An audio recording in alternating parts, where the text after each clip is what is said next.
Hello students, how are you all? मस्त हो ना?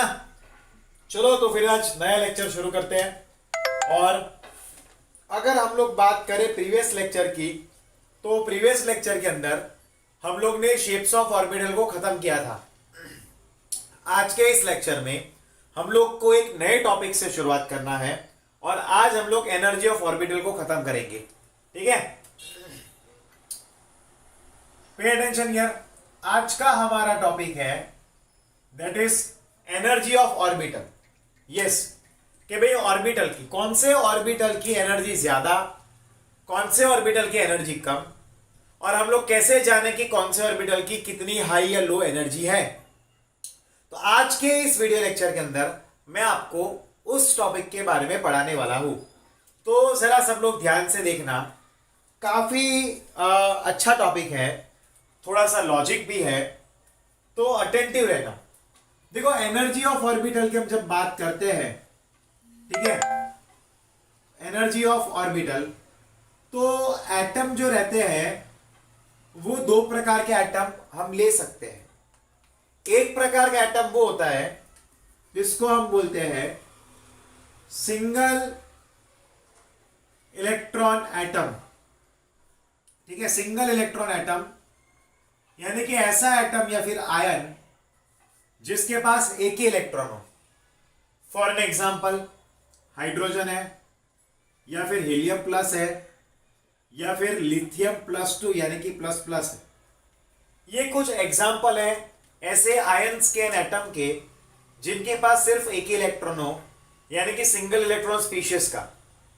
अब जरा ध्यान देना, ऐसी कंडीशंस के अंदर हम ये देखते हैं कि अब अगर इसमें बेसिकली हम लोग तीन कंडीशंस की बात करेंगे कि भाई जैसे यहां पर कोई भी एटम है और यहां पर ये उसका इलेक्ट्रॉन है, सेंटर पार्ट में उसका न्यूक्लियस है। क्या है?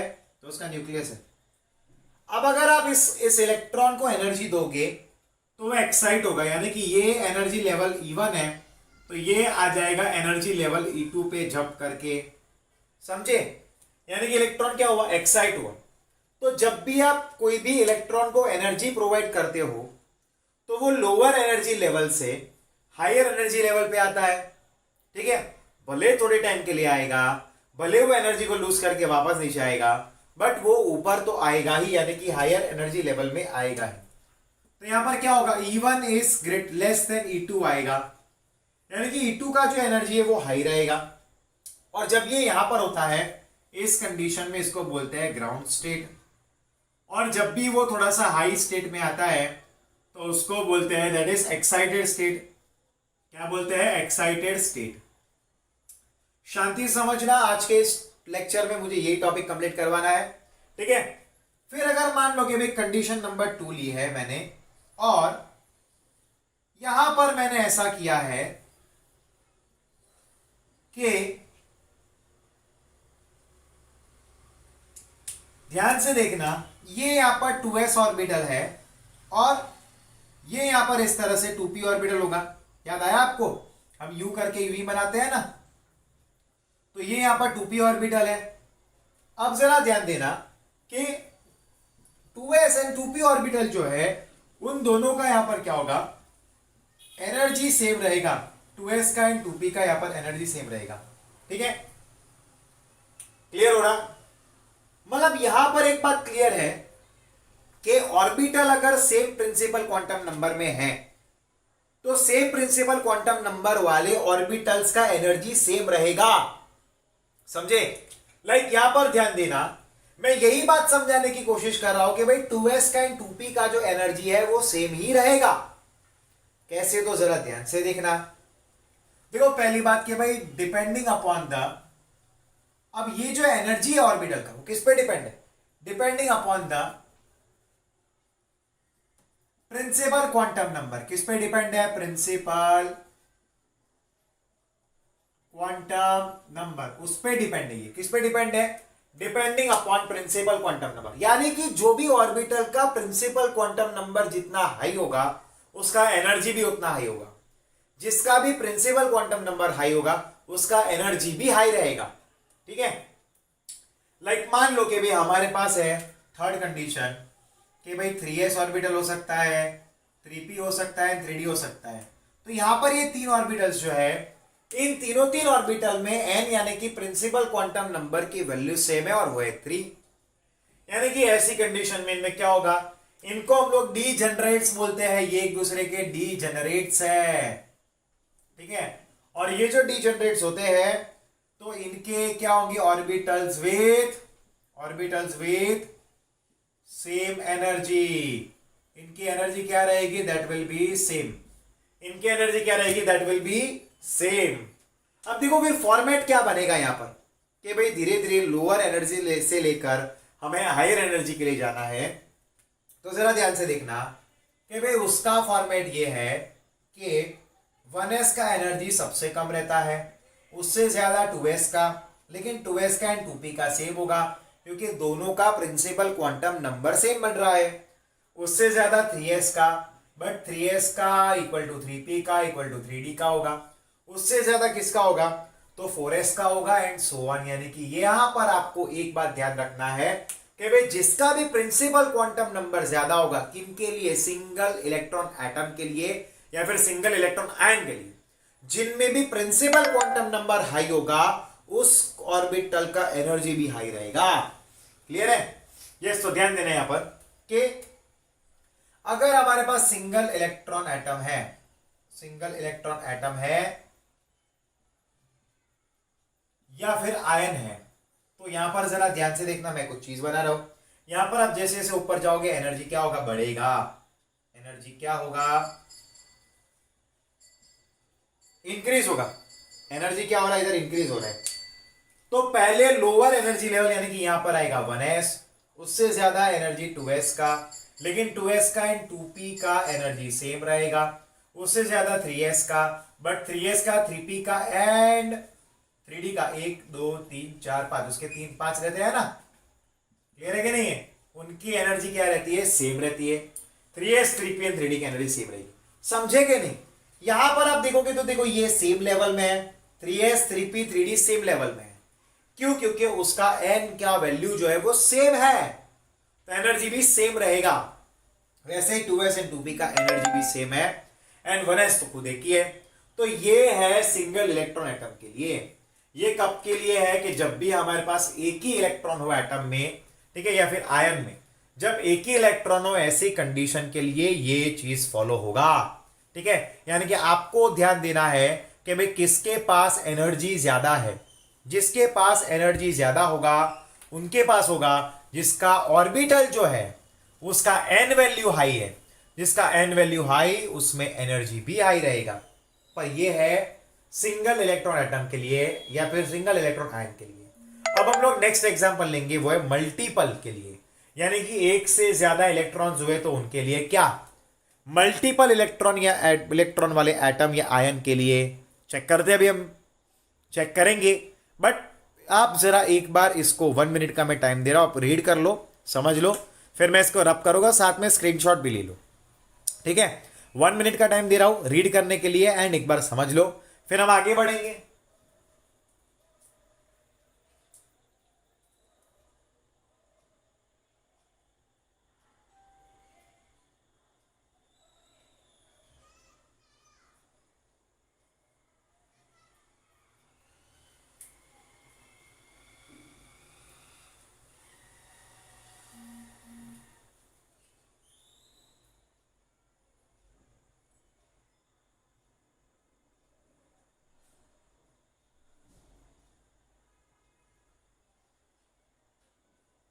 ओके, आगे जाते हैं।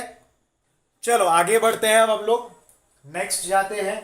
ठीक है, अब मल्टीपल इलेक्ट्रॉन्स अगर है, यानी कि एक से ज्यादा इलेक्ट्रॉन्स जो होते हैं तो उनको हम लोग मल्टीपल में गिनते हैं। उसको हम लोग किस में गिनते हैं, मल्टीपल में।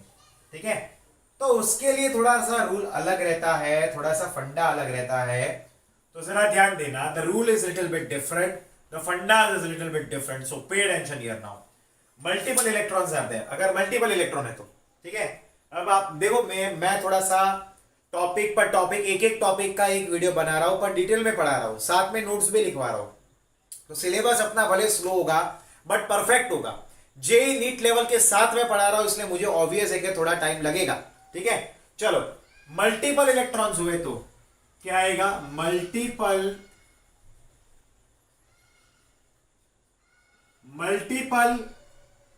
इलेक्ट्रॉन एटम या आयन के लिए। ठीक है, तो जरा ध्यान देना, देखो जब भी मल्टीपल है ना, तब हमें एक कुछ चीजें बात ये ध्यान देनी है यहां पर कि इन कंडीशंस में आपको ये करना है कि ऐसे कंडीशन में रूल्स ये है कि भाई n+l जिसका ज्यादा, यानी कि जिसका भी n+l का वैल्यू ज्यादा उसका एनर्जी भी ज्यादा, दैट इज ऑल्सो मोर। ठीक है, नंबर 2 ये है कि अगर ऐसा हुआ कि व्हेन n+l, जब n+l आर सेम, कोई भी दो ऑर्बिटल का n+l वैल्यू सेम है, तो आपको ये चेक करने का कि भाई किसका n वैल्यू ज्यादा है। जिसका n वैल्यू ज्यादा होगा उसका एनर्जी भी ज्यादा होगा, एनर्जी भी हाई रहेगा। ठीक है, चलिए मैं बनाता हूं यहां पर, जरा ध्यान देना क्या होगा। ये मैंने बताया है एनर्जी के लिए, अपवर्ड जाने पर क्या होगा, एनर्जी इंक्रीज होगा। देखो जैसे ये 1s ऑर्बिटल है, फिर ये 2s है, उससे ऊपर आएगा 2p। ठीक है, उससे ऊपर क्या आएगा, हम लोग ले सकते हैं दैट इज 3s। समझे कि नहीं, यहां पर ये 3s ऑर्बिटल आएगा, उससे ऊपर क्या आएगा, तो 3d आएगा, 3p आएगा, 1 2 3 3p, और उससे भी ऊपर क्या आएगा, दैट इज 3d, 1 2 3 4 5। समझे कि नहीं, समझे कि नहीं। चलो मैं समझाता हूं, इसका n+l करो। इसके लिए n की वैल्यू क्या है, 1 है, और s की वैल्यू 0 है, यानी कि इसका 1 वैल्यू है टोटल। तो ये 1 है, तो ये सबसे लोअर में आया है। इसके लिए टोटल क्या हुआ, n+l यानी कि 2 + 0 यानी कि 2 आया। इसके लिए क्या है, 2 + 1 है इक्वल टू 3 आया। इससे ऊपर जाएंगे 3s, यहां पर भी ये 3 आएगा। अब देखो ये दोनों का जो टोटल है वो तो सेम है, पर फिर भी हमने 3s को ऊपर लिखा। क्यों, क्योंकि रूल नंबर 2 बता रहा है कि अगर n+l का टोटल सेम हुआ है तो फिर आपको यह देखने का कि भाई किसका n का वैल्यू हाई है। जिसका भी n का वैल्यू हाई होगा वो हायर लेवल में जाएगा। लाइक इसके लिए आप चेक करो तो क्या आएगा, 3 + 1 = 4 आएगा। इसके लिए 3 + 2 = 5 आएगा। अब क्योंकि इसका वैल्यू हाईएस्ट है, वो सबसे हाई पे है। कहां पर है, वो सबसे हाई पे है। इस तरह से सॉल्व करते हैं। अब यहां पर कुछ चीजें आपको ध्यान रखनी है। बेसिकली होता क्या है, बेसिकली होता क्या है, ठीक है। देखो अब कभी भी हमारे पास इलेक्ट्रॉन हो तो एक्साइट होकर वो हायर लेवल पे जाता है, ठीक है। फिर हायर से वो लोअर में भी आ पाएगा, क्लियर है। नॉर्मली अगर मान लो कि भाई ये हमारे पास न्यूक्लियस है, ये शेल है, ये जो पहला शेल का जो पहला इलेक्ट्रॉन है उसके ऊपर जो अट्रैक्शन लगेगा वो तो बराबर लगेगा, क्योंकि यहां पर कोई ऐसी चीज नहीं है कि जो अट्रैक्शन को शील्ड करे, रोके। जैसे कि आप लोग अभी वीडियो लेक्चर देख रहे हो, और ये जो वीडियो लेक्चर देख रहे हो अगर मैं इसको यूं हाथ रख दूं तो क्या होगा, आप वीडियो लेक्चर को, बोर्ड को देख नहीं पाओगे, ठीक है। यानी कि एक बीच में क्या आ गया, ऑब्स्टेकल आ गया है। लेकिन जैसे मैं यूं करूंगा तो आपको दिखेगा, क्योंकि यहां पर आपको वापस क्या आ गई, क्लैरिटी आ गई। समझे कि नहीं। सेम में जो पहला ऑर्बिटल होता है उसमें कोई प्रकार का शील्डिंग नहीं होता, ठीक है, कोई ऑब्स्टेकल नहीं होता जो इस न्यूक्लियस के अट्रैक्शन को बाहर जाने से रोके।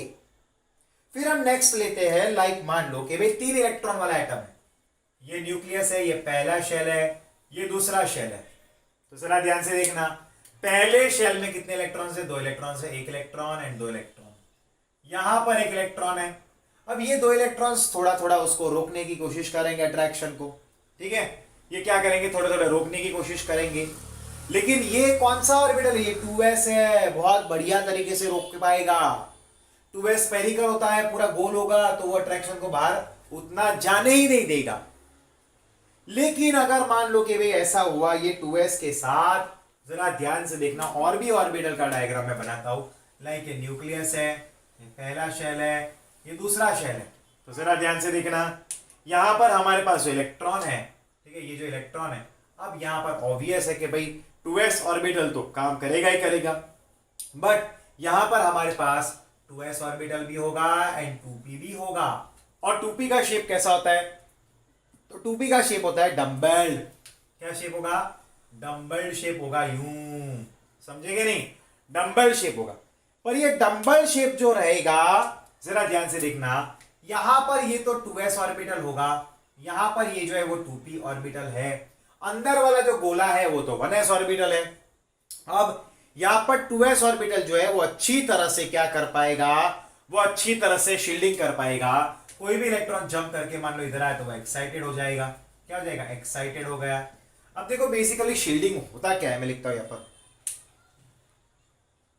शील्डिंग यानी कि यहां पर बेसिकली क्या होता है? शील्डिंग हो रहा है, इस इलेक्ट्रॉन का समझ लो कि भाई शील्डिंग हो रहा है। तो शील्डिंग का मतलब क्या होता है? Shielding of of outer shell electron from nucleus और बाय इनर शेल इलेक्ट्रॉन।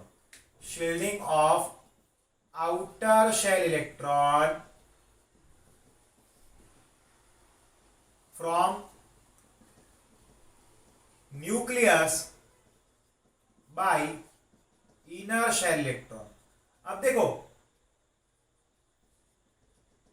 अब क्या होता है कि यहां पर ये जो सबसे बाहर का इलेक्ट्रॉन है, यहां पर ये जो सबसे बाहर का इलेक्ट्रॉन है, उसको ये जो 2s ऑर्बिटल है, ये 1s ऑर्बिटल जो अंदर का ऑर्बिटल है, वो बहुत ही अच्छी तरह से शील्ड करेगा।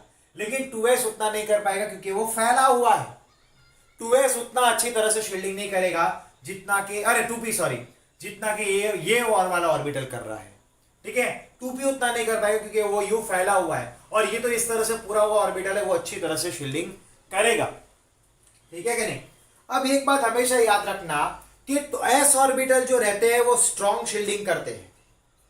ठीक है, देखो जरा ध्यान से देखना कि भाई शील्डिंग इफेक्ट में आपको एक ध्यान देना है कि शील्डिंग इफेक्ट जो होगा, शील्डिंग इफेक्ट जो होगा पेड, तो शील्डिंग इफेक्ट जो होगा वो ऑब्वियस बात है कि भाई एस ऑर्बिटल स्फेरिकल है, वो सबसे अच्छी तरह से, यहां पर जरा ध्यान देना, शील्डिंग इफेक्ट का जो ऑर्डर है, एस ऑर्बिटल सबसे बेस्ट वे में शील्डिंग करेगा।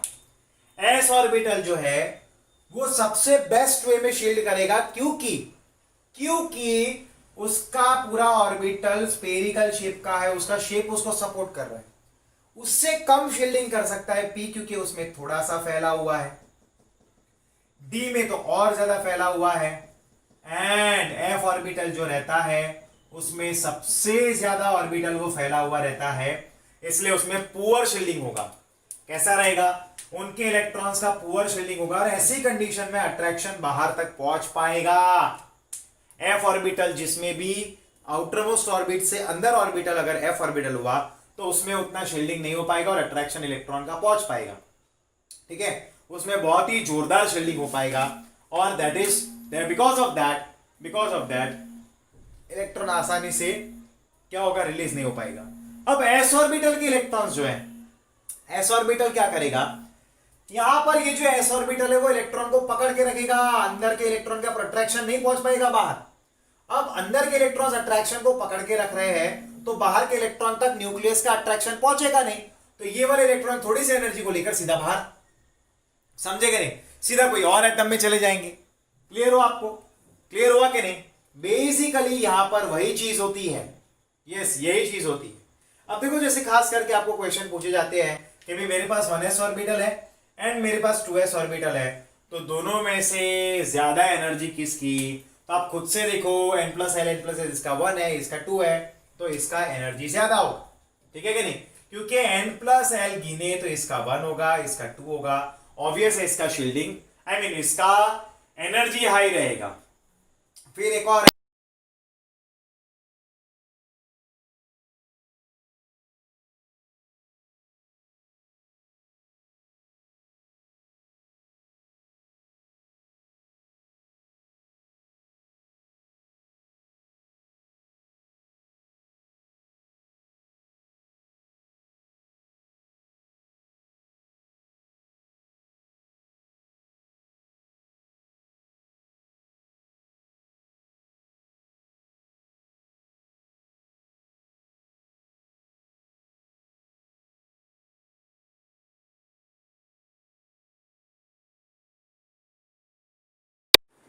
और बच्चों यहां पर मैंने एक और एग्जांपल लिया है, वो है 3D एंड 4s का।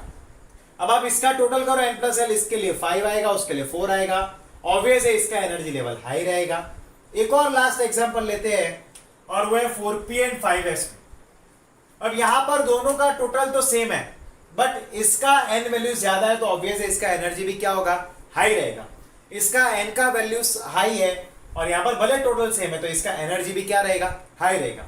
तो इस तरह से इस प्रकार के क्वेश्चंस को पूछे जाता है और इस तरह से सॉल्व करते हैं। ठीक है, तो ये यहां पर हमारा कंप्लीट होता है। याद रखना मल्टी इलेक्ट्रॉन एटम या आयन के लिए ये रूल फॉलो होता है कि भाई n+l का वैल्यू चेक करना है, जिसका हाई होगा उसका एनर्जी भी हाई होगा। ठीक है, जिसका n या फिर अगर दोनों की वैल्यू n+l का वैल्यू टोटल सेम हुआ, कोई भी 2 ऑर्बिटल का या फिर 3 ऑर्बिटल का, तो आपको ये देखना है कि भाई किसका n वैल्यू हाई है। जिसका n वैल्यू हाई उसका एनर्जी भी हाई होगा। ठीक है, शील्डिंग का मतलब क्या होता है कि भाई बाहर के इलेक्ट्रॉन्स को शील्ड करता है अंदर के शेल के इलेक्ट्रॉन्स, न्यूक्लियस का अट्रैक्शन से, उसी को शील्डिंग या फिर बोल सकते हैं स्क्रीनिंग इफेक्ट। ठीक है, s ऑर्बिटल का शेप स्फेरिकल होता है, शील्डिंग स्क्रीनिंग हाई रहेगा। p का थोड़ा फैला हुआ रहेगा, थोड़ा स्क्रीनिंग शील्डिंग कम होगा। d का और कम होगा और f का सबसे कम होगा शील्डिंग, क्योंकि f ऑर्बिटल कॉम्प्लेक्स रहता है, 8 फोल्ड का रहता है, वहां पर शील्डिंग एंड स्क्रीनिंग इफेक्ट उतना नहीं हो पाता बच्चों। ठीक है, तो यहां पर ये टॉपिक कंप्लीट हुआ बच्चों। मैं यहां पर बहुत मेहनत कर रहा हूं ताकि आपको नीट एंड जेई लेवल की प्रिपरेशन मिले। मैं आप टेक्स्ट बुक पे चेक कर सकते हो, एक एक लाइन टेक्स्ट बुक से ज्यादा डिटेल में मैं यहां पर पढ़ा रहा हूं, साथ में नोट्स भी लिखवा रहा हूं, और ये सिर्फ मैं मेहनत आपके लिए कर रहा हूं बच्चों।